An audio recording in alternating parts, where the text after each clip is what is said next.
Hi friends, welcome to Shiva tutorial. రీజనింగ్లో భాగంగా coding decoding నుంచి క్వశ్చన్స్ అనేది 9 మోడల్స్ అనేవి మీకు ఎక్స్ప్లెయిన్ చేయడం జరిగింది. అవి రీసెంట్గా 2025లో జరిగిన ఎగ్జామ్స్కి సంబంధించినవి. అదేవిధంగా మరొక చాప్టరు రిలేషన్షిప్స్. ఆ రిలేషన్షిప్స్ నుంచి క్వశ్చన్స్ అనేది ఏ విధంగా ఇస్తున్నాడో ఇప్పుడు మనం డిస్కస్ చేసుకుందాం. ఓకే, దానికంటే ముందు దాని యొక్క కాన్సెప్ట్ అనేది మీకు చెప్తాను. తెలియని వారు చూడండి. ఓకే, ఫస్ట్ ఆఫ్ ఆల్ ఇప్పుడు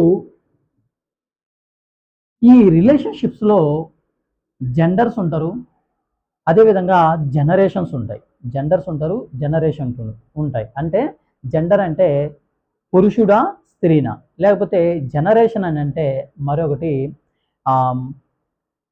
మనకన్నా పెద్దవాళ్ళ అంటే తండ్రి, దాని తర్వాత తాత, లేకపోతే మనకన్నా కింద కొడుకు లేదా కూతురు, అల్లుడు, అదేవిధంగా వాళ్ళకన్నా కింద మనవడు మనవరాలు. ఇలా ఏమవుతుంది అని అంటే మన జనరేషన్ నుంచి పైన 2 తరాలకి, అదేవిధంగా కింద 2 తరాలకి మనం వెళ్ళాలి. అంటే అది క్వశ్చన్ చూసినప్పుడు మనం ఒక డయాగ్రామ్ ద్వారా మనం చేసినప్పుడు అది ఈజీగా అనిపిస్తుంది. అందుకనే రిలేషన్షిప్స్లో మనకు డయాగ్రామ్స్ అనేది మోస్ట్ ఇంపార్టెంట్. ఆ డయాగ్రామ్ ద్వారా ఏదైనా సరే క్వశ్చన్ సాల్వ్ చేయొచ్చు. ఓకే, ఆ డయాగ్రామ్ ఎలా ఫామ్ చేయాలి అనేది ఇప్పుడు చూద్దాం. ఓకే, ఇప్పుడు ఇక్కడ ఇది ఒకటి, ఇక్కడ ఉన్నది మనం అనుకుందాం. అంటే మన జనరేషన్. ఇక్కడ ఏ అనే వ్యక్తి ఒక వ్యక్తి ఉన్నాడు. అయితే లేకపోతే ఇక్కడ మనమే ఉన్నాం, మనం అనుకుందాం. ఓకే, అంటే మనం ఆలోచించేటప్పుడు ఆ క్వశ్చన్ని ఫ్రేమ్ చేసేటప్పుడు ఇప్పుడు దీని తర్వాత అంటే ఇదే లైన్లో ఎవరెవరు ఉంటారు, మన జనరేషన్లో ఎవరెవరు ఉంటారు, బ్రదర్ ఉంటారు, మన జనరేషన్కి ఈక్వల్గా బ్రదర్ ఉంటారు, అదేవిధంగా కజిన్స్ ఉంటారు, అదేవిధంగా సిస్టర్స్ ఉంటారు, సిస్టర్ ఇన్ లా ఉంటారు. ఇలా ఇది మన జనరేషన్కి ఈక్వల్ది, ఇప్పుడు మనకన్నా పైన ఎవరు ఉంటారు, మన పైన ఎవరు ఉంటారంటే తండ్రి, తల్లి, మామ, అత్త, ఇలా మనకన్నా బాబాయి, పిన్ని, అలా వీళ్ళెవరు అని అంటే మన పైన ఉన్న జనరేషన్. అదేవిధంగా వీరిపైన ఎవరు ఉంటారంటే తాత, లేకపోతే అమ్మమ్మ, ఇలా నాన్న వాళ్ళ అమ్మ, అమ్మ వాళ్ళ అమ్మ, ఇలా మన పైన జనరేషన్ ఇది.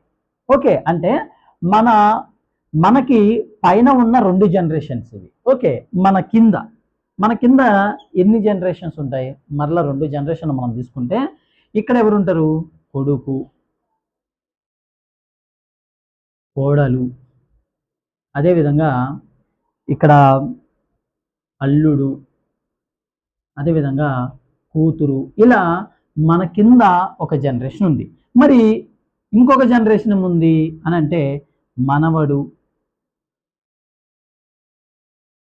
మనవరాలు. ఇలా ఈ డయాగ్రామ్ అనేది అంటే ఇప్పుడు ఏ క్వశ్చన్ అయినా సరే అంటే ఏ యొక్క తండ్రి అని అన్నామంటే వెంటనే ఏ రాసి ఇక్కడ ఏ యొక్క తండ్రి, ఎందుకని పైకేసాను ఇక్కడ అర్థమవుతుంది. ఏ యొక్క తండ్రి ఫలానా బి, లేకపోతే బి యొక్క కొడుకు ఏ, ఇలా వేసుకున్నప్పుడు మనకి ఈజీగా అర్థమవుతుంది. అదేవిధంగా జెండర్ యొక్క సైన్స్, సింబల్స్ అంటే మనం మామూలుగా మేల్ అయితే మనం ప్లస్ అని వేసుకుంటాం, అదే ఫీమేల్ అయితే మైనస్ అని వేసుకుంటాం. ఓకేనా, మేల్ అయితే ప్లస్, ఫీమేల్ అయితే మైనస్ అని వేసుకుంటాం. మరి హస్బెండ్ అండ్ వైఫ్, భార్యాభర్తలకు ఎలా వేసుకుంటామంటే ఏ యొక్క భార్య బి, మరి ఏ యొక్క భార్య బి కాబట్టి బి ఫీమేల్ కాబట్టి ఇక్కడ మైనస్ వేసుకుంటాం, ఇక్కడ ప్లస్ వేసుకుంటాం. వీరిద్దరూ భార్యాభర్తలు కాబట్టి ఇలా సైన్ వేసుకుంటాం. ఎందుకనంటే ఏ యొక్క బ్రదర్ బి అన్నాం అనుకోండి, ఇలా రాసుకుంటాం. ఏ యొక్క బ్రదర్ బి అంటే బి యొక్క జెండర్ ఏంటిది, ప్లస్ మేలు. మరి ఏ యొక్క జెండర్ని నువ్వు డిసైడ్ చేయొచ్చు అంటే డిసైడ్ చేయకూడదు అది. ఎందుకనంటే ఏ యొక్క బ్రదర్ బి ఇది 100% స్టేట్మెంట్. అంతేగాని ఏ ఫీమేల్ అవ్వచ్చు లేదా మేల్ అవ్వచ్చు, దాన్ని నువ్వు 100% కన్ఫర్మ్ చేయకూడదు. ఒకవేళ దీని గురించి స్టేట్మెంట్ లేనప్పుడు అట్లా వదిలేయాలి అంతే. ఏ యొక్క బ్రదర్ బి అన్నప్పుడు ఇతని జెండర్ని మనం కన్ఫర్మ్ చేయొచ్చు. ఓకే, అదేవిధంగా ఇప్పుడు ఇలాంటి టైప్ ఆఫ్ క్వశ్చన్స్, ఈ టైప్ ఆఫ్ క్వశ్చన్స్ మనం చేసేటప్పుడు నార్మల్గా 2022లో అప్పుడు ఎలా ఇచ్చారంటే ఒక వ్యక్తి ఒక ఫోటోను చూపిస్తూ లేకపోతే ఆ వ్యక్తి ఇంకొక వ్యక్తికి పరిచయం చేసేటప్పుడు అలా ఇచ్చారు. కానీ 2024-25 తీసుకుంటే 90% ఎలా ఇచ్చారంటే ఈ క్వశ్చన్స్ ఎక్కువ ఇచ్చాయి. ఎలా? ఏ ప్లస్ బి అనగా ఏ యొక్క భార్య బి అని అర్థం, భార్య బి అని అర్థం. ఇలాంటి క్వశ్చన్స్ ఎందుకు ఇస్తున్నాడు అని అంటే ఇవి మనం చేయలేక కాదు, కానీ మనకి టైం అనేది చాలా ఎక్కువ పడుతుంది. ఆ టైం అనేది తక్కువలో చేయడానికి, ఆ క్వశ్చన్ అనేది చాలా తక్కువ టైంలో చేయడానికి మనం ఫాస్ట్గా చేస్తూ కొన్నిసార్లు ఏం చేస్తామంటే పొరపాటు పడతాము, లేకపోతే కొన్నిసార్లు రాంగ్ చేస్తాము. అంటే ఈ టైప్ ఆఫ్ క్వశ్చన్స్ చేసేటప్పుడు ఫస్ట్ గుర్తుంచుకోవాల్సింది ఏంటంటే ఇక్కడ ఏం అడుగుతున్నాడో దాన్ని వెంటనే మీరు ఒక ఐడెంటిఫై తెచ్చుకోండి. అదేవిధంగా ఈ టైప్ ఆఫ్ క్వశ్చన్స్ని ఎక్కువగా ప్రాక్టీస్ చేయడం వలన దీని మీద ఫుల్ కమాండ్ అనేది మనకు వస్తుంది. ఓకే, నెక్స్ట్ ఇంకొకటి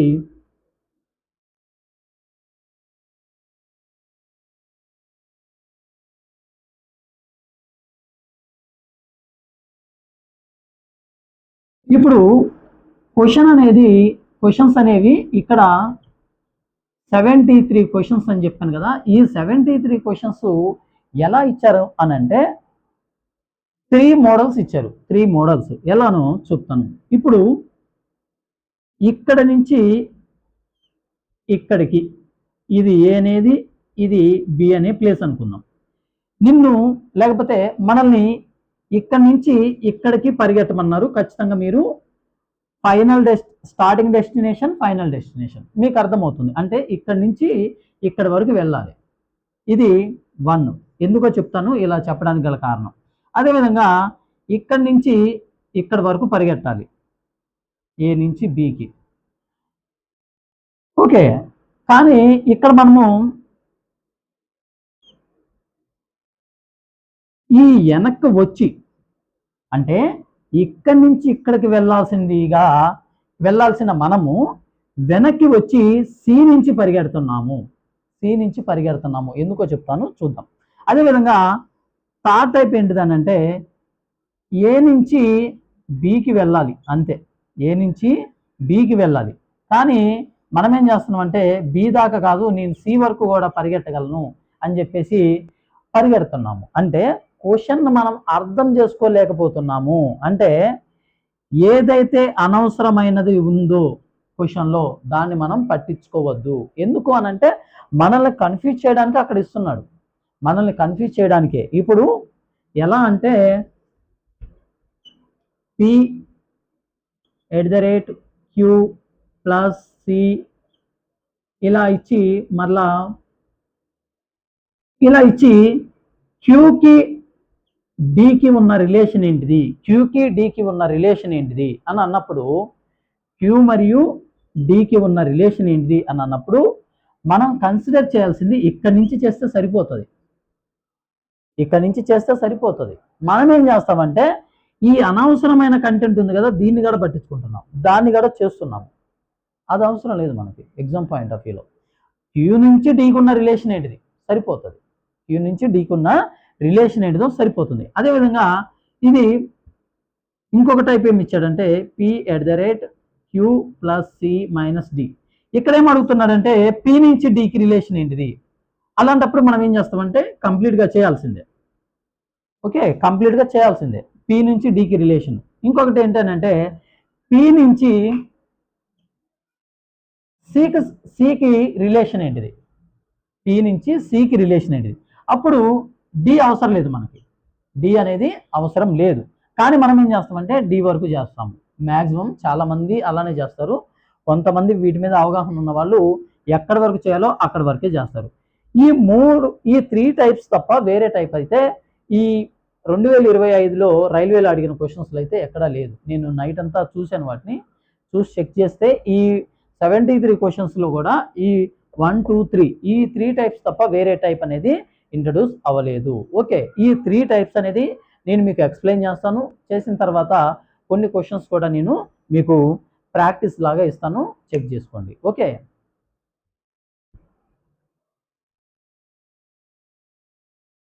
టైప్ 1 ఫ్రెండ్స్, ఇది చూడండి.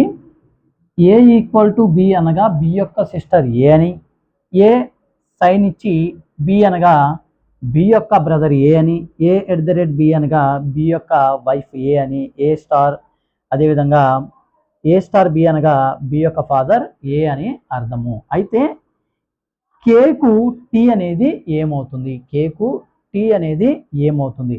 ఇలాంటి క్వశ్చన్స్ ఎంత ప్రాక్టీస్ చేస్తే అంత మంచిది. ఖచ్చితంగా దిగుతుందా? దిగుతుంది. కోడింగ్ డీకోడింగ్లో చెప్పింది కూడా ఖచ్చితంగా దిగే క్వశ్చన్ అవి.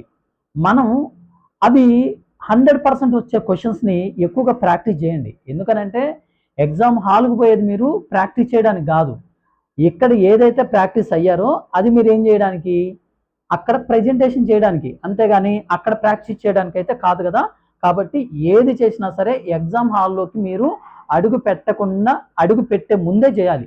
అక్కడికి పోయేది ఎందుకనంటే ఓన్లీ రాయడానికి, మీ యొక్క భవిష్యత్తును మార్చుకోవడానికి. ఓకే, చూద్దాం. అయితే ఈ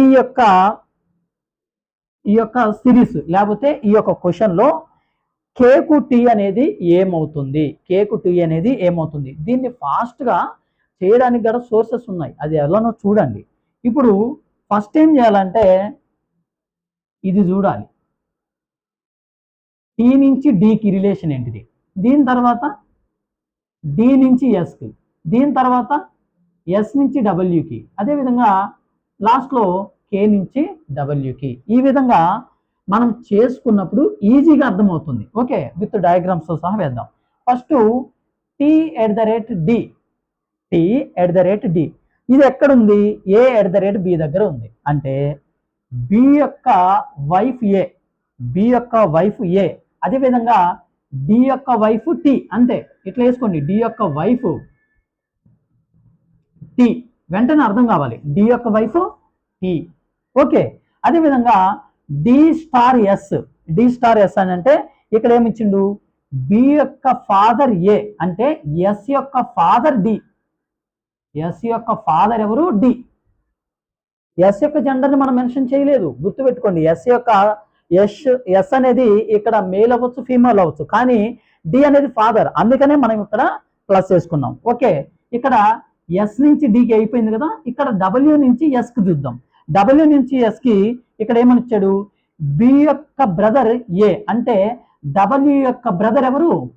డబ్ల్యూ యొక్క బ్రదరు ఎస్, డబ్ల్యూ యొక్క బ్రదర్ ఎస్, అంతే కదా.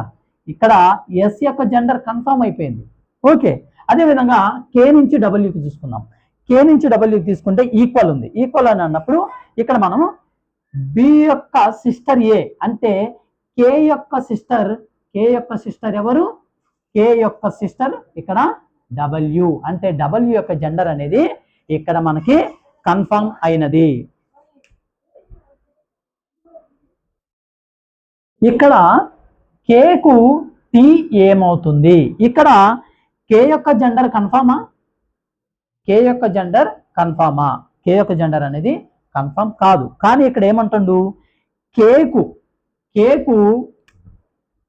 ఈ కేకు టీ అనేది ఏమవుతుంది? మనకు ఆప్షన్లు ఏమి ఇచ్చాడంటే తండ్రి, తల్లి, సిస్టర్, బ్రదర్ అని ఇచ్చారు. అంటే మనకు ఆప్షన్ ఏంటిది? తల్లి. ఆప్షన్ బి అనేది ఇక్కడ కరెక్ట్. అంటే కే నుంచి టీకున్న రిలేషన్ ఏంటిది అని అంటే తల్లి, మదర్. ఓకే, అంటే ఇలా క్వశ్చన్స్ వచ్చినప్పుడు ఇలా వెంటనే అర్థం చేసుకోండి. డి యొక్క ఫాదర్ లేకపోతే టీ యొక్క బ్రదర్ అని ఎప్పుడైతే మనం ఇలా డయాగ్రామ్ వేయగలుగుతామో, నేను ఫస్ట్ డయాగ్రామ్ చెప్పాను, అందుకనే భార్యాభర్తలు అయితే సైన్ అనేది ఇది, సింబల్ అనేది ఇలా, ఫీమేల్ అయితే మైనస్ పెడతాము, మేల్ అయితే మనం ప్లస్ అనే సైన్ పెడతాము. అదేవిధంగా జనరేషన్ అనేది కిందకైతే ఇలా వేస్తాము, పైకైతే ఇలా రాస్తామని చెప్పేసి నేను చెప్పాను. ఓకే, సెకండ్ టైప్ చూద్దాము. టైప్ 2 అనేది ఎలా ఉందో మీతో చూద్దాం. చూడండి ఫ్రెండ్స్, అది డయాగ్రామ్ అనేది చివరిలో కనిపించిందో కనిపించలేదు చూడండి. కే నుంచి టీకి ఉన్న రిలేషన్ మదర్ అవుతుంది, తల్లి అవుతుంది. కే నుంచి టీకి ఉన్న రిలేషన్ ఏమవుతుంది, మదర్ అవుతుంది. అంతే కదా. ఇది మన జనరేషన్ అనుకుంటే మన పైన ఉన్నది తండ్రి అవ్వచ్చు, తల్లి, మామ, అత్త, ఇలా బాబాయ్, పిన్ని, అలా జనరేషన్. ఇక్కడ కే నుంచి టీకి ఉన్న రిలేషన్ ఏంటంటే మదర్. Okay, next type 2.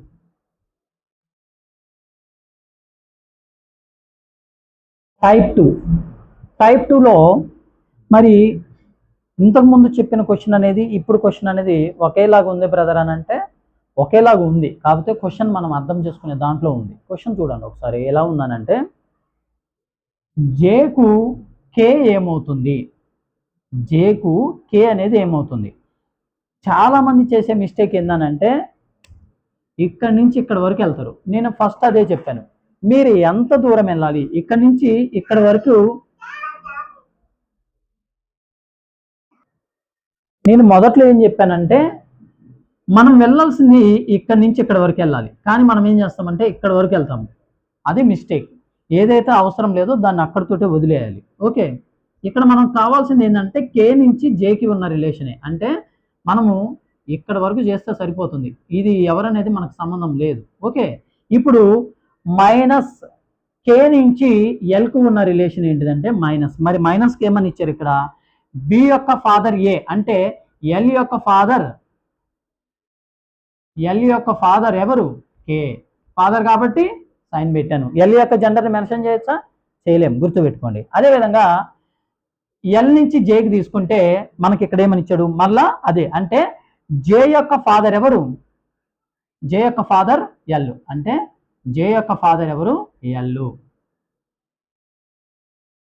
ఓకేనా, ఎల్ యొక్క ఫాదర్ కే, జే యొక్క ఫాదర్ ఎల్. ఓకే, ఇక్కడ జనరేషన్స్ ని ఈ విధంగా వేసుకుంటే మనకి ఈజీగా అర్థమవుతుంది, గుర్తుపెట్టుకోండి. ఇక్కడ ఏమని ఇచ్చాడు, ఇంకా క్వశ్చన్ అనేది అయిపోయింది. ఏమని ఇచ్చాడు, జేకు కే ఏమవుతుంది, జేకు కే ఏమవుతుంది, తాత. ఏమవుతాడు, తాత అనేది అవుతాడు. మనకు ఆప్షన్లు ఏమి ఇచ్చారంటే ఇవే ఇస్తాడు, తండ్రి, తల్లి, అదేవిధంగా తాత, అమ్మమ్మ, ఇలా ఇస్తాడు. ఓకే, ఇవే కదా ఉండేవి, కాబట్టి ఆ తాత అనేది ఇక్కడ మనకు కరెక్ట్ ఆన్సర్ అవుతుంది. ఇక్కడ నుంచి ఇక్కడ కాకుండా మరలా ఇక్కడ వరకు చేశారని అంటే మనం సెలెక్ట్ అవ్వడానికి పాసిబుల్ ఉండదు. కాబట్టి ఏదైతే అంటే ఒక క్వశ్చన్ అనేది గుర్తుపెట్టుకోండి, మనము ఎలా చేస్తున్నాము మనం ఎలా ఆలోచిస్తున్నాం అనేది ఇంపార్టెంట్. ఎప్పుడైనా ప్రతి ఒక్క క్వశ్చన్ అందరు చేయగలుగుతారు. అసలు రీజనింగ్ అనేది ఈ ఎన్టీపీసీకి కానీ లేకపోతే ఏ ఎగ్జామ్ అవని, గ్రూప్ డి అవని, ఏదైనా సరే మోస్ట్ డేంజరస్ సబ్జెక్ట్ ఏదైనా ఉందని అంటే అది ఓన్లీ మనకి రీజనింగే. ఎందుకనంటే కనీసం క్వాంట్లోనైనా సరే ఆ మోడల్స్ వస్తాయని మనం గెస్ చేయొచ్చు, కానీ ఈ టైప్ ఆఫ్ క్వశ్చన్స్ లేకపోతే ఈ రీజనింగ్లో ఏమవుతుందనంటే నెంబర్ సిరీస్ కానీ లేకపోతే ఇలాంటి క్వశ్చన్స్ కానీ, కోడింగ్ డీకోడింగ్ కానీ, స్టేట్మెంట్ కన్క్లూజన్స్ కానీ, ఇవి ఎంత ప్రాక్టీస్ చేస్తే అంత బిల్డ్ అవుతుంది. కానీ మనం అనుకునేది ఏంటంటే క్వాంట్ అనేది హార్డ్ అనుకుంటాం. క్వాంట్ కాదు హార్డ్, ఇక్కడ క్వాంట్ అనేది హార్డే కాదు. అక్కడ అంటే నాకు వచ్చని కాదు, అందరికీ అంతే. క్వాంట్ అనేది హార్డ్ కాదు, రీజనింగ్ అనేది మోస్ట్ డేంజరస్. దాన్ని ఎంత ప్రాక్టీస్ చేస్తే అంత. ఇప్పటి వరకు నా దగ్గర 2020 నుంచి 2020 కాదు 2022 గ్రూప్ డి అయిపోయిన కాడి నుంచి నా దగ్గర రీజనింగ్కి ఇంతవరకు బుక్ లేదు. బుక్ అనేది ఇంతవరకు నేను ప్రిఫర్ చేయలేదు. కానీ టెక్నీషియన్ గ్రేడ్ 3లో 25కి 25 వచ్చినాయి అంటే కారణం ఏంటిదని అంటే ప్రాక్టీస్, ఎక్కువ ప్రాక్టీస్ చేసేవాడిని. ఏదో ఒక క్వశ్చన్స్ అనేది ఫామ్ చేసుకునేవాడిని, క్వశ్చన్స్ అనేది ఎత్తుక్కునేవాడిని. అక్కడి నుంచి నేను వాటిని బాగా ప్రాక్టీస్ చేసేవాడిని. అట్లా ప్రాక్టీస్ చేసి మనకి ఎంత ప్రాక్టీస్ చేస్తే అంత సబ్జెక్ట్ మీద గ్రిప్ వస్తుంది. ఓకే, టైప్ 2 అనేది అయిపోయింది. ఇప్పుడు టైప్ 3 ఎలా అడుగుతున్నాడో చూద్దాం.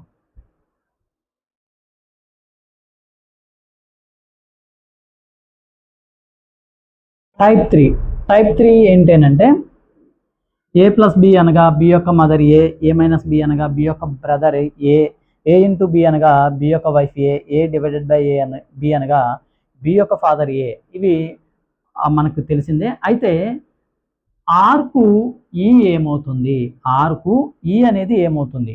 మొదట నేనేం చెప్పానంటే ఇక్కడి నుంచి ఇక్కడి వరకు మన డిస్టెన్స్ ఇది కంప్లీట్గా మనం పూర్తి చేయాలి. దీని తర్వాత ఏంటంటే ఇక్కడి నుంచి ఇక్కడి వరకే, కానీ మనం ఇక్కడికి వెళ్ళకూడదు, అంటే అవసరం లేనిది పట్టించుకోవద్దని టైప్ 1 టైప్ 2. ఇక్కడ ఏంటి అని అంటే ఇక్కడ నుంచి ఇక్కడ వరకే పరిగెట్టాలి, కానీ మనం ముందు నుంచి పరిగెడుతున్నాం, ఇది టైప్ 3 అనేది. ఇక్కడ టైప్ 3ని మనం ఇప్పుడు డిస్కస్ చేసుకుందాం, చూద్దాం. అంటే ఈ నుంచి ఆర్ వరకు కావాలి, డి అనేది మనకు అవసరం లేదు, దీన్ని మనం కన్సిడర్ చేయాల్సిన అవసరం అనేది లేదు. ఈ నుంచి ఆర్ వరకే కావాలి. ఇప్పుడు ఈ నుంచి పికి మనం ఉన్న రిలేషన్ చూద్దాం. అంటే మైనస్ ఏమని అడుగుతున్నాడు, మైనస్ అంటే బ్రదర్, అంటే బి యొక్క బ్రదర్ ఏ, అంటే పి యొక్క బ్రదర్ ఎవరు, పి యొక్క బ్రదర్ ఈ, పి యొక్క బ్రదర్ ఈ. అంటే ఈ యొక్క జెండర్ని నేను కన్ఫర్మ్ చేశాను, ఎందుకంటే పి యొక్క బ్రదర్ ఈ, అంతేగాని ఇక్కడ పి యొక్క జెండర్ని మనం మెన్షన్ చేయకూడదు. ఓకే, అదేవిధంగా నెక్స్ట్ టైం ఇచ్చాడంటే పి ఇంటూ క్యూ, అంటే ఇంటూ అని ఏంటి, బి యొక్క వైఫ్ ఏ అని అర్థం, అంటే క్యూ యొక్క వైఫ్ పి, అంటే ఇక్కడ రాస్తాను చూడండి, పి యొక్క బ్రదర్ ఈ, మరి క్యూ యొక్క వైఫ్ ఎవరు, పి, క్యూ యొక్క వైఫ్ పి. పి వైఫ్ అయినప్పుడు క్యూ హస్బెండ్ అవుతాడు కదా, అందుకని మేల్ సింబల్ పెట్టాను. ఓకే, ఇక్కడ నెక్స్ట్ ఏం ఇచ్చాడు, divided by R. Divided by R అంటే అంటే బి యొక్క ఫాదర్ ఏ, బి యొక్క ఫాదర్ ఏ అన్నప్పుడు ఆర్ యొక్క ఫాదర్ ఎవరవుతారు, ఆర్ యొక్క ఫాదర్ క్యూ, అంటే ఆర్ యొక్క ఫాదర్ క్యూ అవుతాడు. ఇక్కడ ఆర్ యొక్క జెండర్ని మనం కన్ఫర్మ్ చేయొచ్చు అంటే చేయకూడదు, ఎందుకనంటే ఇక్కడ ఇతని గురించి స్టేట్మెంట్ మనకి ఇవ్వలేదు. ఆర్ యొక్క ఫాదర్ క్యూ అడిగాడు, కానీ ఆర్ యొక్క జెండర్ని మనం క్లియర్ చేయలేము, అంటే 100% చెప్పలేము. ఓకే, ఇక్కడ ఏం అడుగుతున్నాడు, ఆర్కు ఈ ఏమవుతాడు, ఆర్కు ఈ ఏమవుతాడు అని అంటే తల్లి యొక్క బ్రదర్, అంటే మదర్స్ బ్రదర్ అంటే మేనమామ అవ్వచ్చు. ఓకే, అంకుల్ అని అంటాం, ఇంగ్లీష్లో అయితే అంకుల్ అని ఉంటుంది. ఓకే, అంటే మదర్ యొక్క తమ్ముడు, అంటే మదర్ యొక్క బ్రదర్ అని అర్థం. ఇక్కడ మదర్ యొక్క బ్రదర్ అని ఇవ్వచ్చు, లేకపోతే అంకుల్ అని ఇవ్వచ్చు, తెలుగులో అయితే మేనమామ అని మీకు ఎగ్జామ్లో ఇవ్వవచ్చు. ఓకే, ఇది టైప్ 3కి సంబంధించిన క్వశ్చన్స్. ఈ 3 టైప్స్ 73 క్వశ్చన్స్ అనేది ఫామ్ చేశాయి, 73 క్వశ్చన్స్ అనేది ఫామ్ చేశాయి. నేను సిరీస్ అనేది ఇది ఎలా చేస్తున్నానంటే రీసెంట్గా క్వశ్చన్స్ అనేవి లేటెస్ట్ టీసీఎస్ ప్యాటర్న్ ఎలా ఉంది, ఎలా అడుగుతున్నాడు అనేది దాని మీద బేస్ చేశాను. ఖచ్చితంగా మీకు అనేది ఉపయోగపడుతుంది, ఎందుకనంటే ఎప్పుడో జరిగిన ప్యాటర్న్ కాదు, ఇప్పుడు చూడండి, ఇప్పుడు టీసీఎస్ ప్యాటర్న్ ఎలా ఉంది, 2024-25లో ఏ విధంగా క్వశ్చన్స్ అడుగుతున్నాడు అది తెలుసుకోవడం ముఖ్యము. కొంతమంది క్యాలెండర్ కానీ క్లాక్లు కానీ మనం చూసుకుంటే అవి చాలా వరకు ఇవ్వలేదు, 99% ఇంతవరకు ఇవ్వలేదు. మరి దాని కొత్త మోడల్స్ అనేది ఇంట్రడ్యూస్ చేశాడు, కోడింగ్ డీకోడింగ్ అవని. మరి ముఖ్యంగా కోడింగ్ డీకోడింగ్ చాప్టర్ని మీరు ఎంత నేర్చుకుంటే అంత మంచిది, ఎందుకనంటే సిరీస్లో ఇస్తున్నాడు, అనాలజీలో ఇస్తున్నాడు, ఇలా మరలా కోడింగ్ డీకోడింగ్ చాప్టర్లో కూడా ఇస్తున్నాడు. దాదాపు ఒక 30 క్వశ్చన్స్ మనకి ఆర్ఆర్బి గ్రూప్ డిలో తీసుకుంటే ఒక 10 క్వశ్చన్స్ ఈ కోడింగ్ డీకోడింగ్గా ఫామ్ చేస్తుంది. ఖచ్చితంగా కోడింగ్ డీకోడింగ్ 10 క్వశ్చన్స్ అనేది ఫామ్ చేస్తుంది. కాబట్టి ప్రతిదీ కూడా నేర్చుకునేటప్పుడు కాన్సెప్ట్ నేర్చుకోండి, ప్రాక్టీస్ చేయండి, ఎంత ప్రాక్టీస్ చేస్తే అంత మంచిది. ఓకేనా? ఓకే ఫ్రెండ్స్, ఇంకా మన ఛానల్ ఎవరైనా సబ్స్క్రైబ్ చేసుకోకపోతే ఖచ్చితంగా సబ్స్క్రైబ్ చేసుకోండి. మీకోసమే ఇదంతా చేస్తున్నాను, ఎందుకంటే లేటెస్ట్ టీసీఎస్ ప్యాటర్న్ ఎలా ఉందనేది మీకు అవగాహన ఉండాలి. ఖచ్చితంగా అలాంటి క్వశ్చన్స్ వచ్చినప్పుడు ఎలా మీరు అటెంప్ట్ చేయాలనేది నేను ఇంగ్లీష్లో ఉన్నాయి కూడా తెలుగులో రాసి వీడియోస్ పాస్ చేసుకుంటూ ప్రతి ఒక్క దాన్ని రఫ్ చేసుకుంటూ ఇలా చేస్తున్నాను. ఖచ్చితంగా లైక్ చేయండి, కుదిరితే మన ఛానల్ని సబ్స్క్రైబ్ చేసుకోండి. Okay friends, thank you.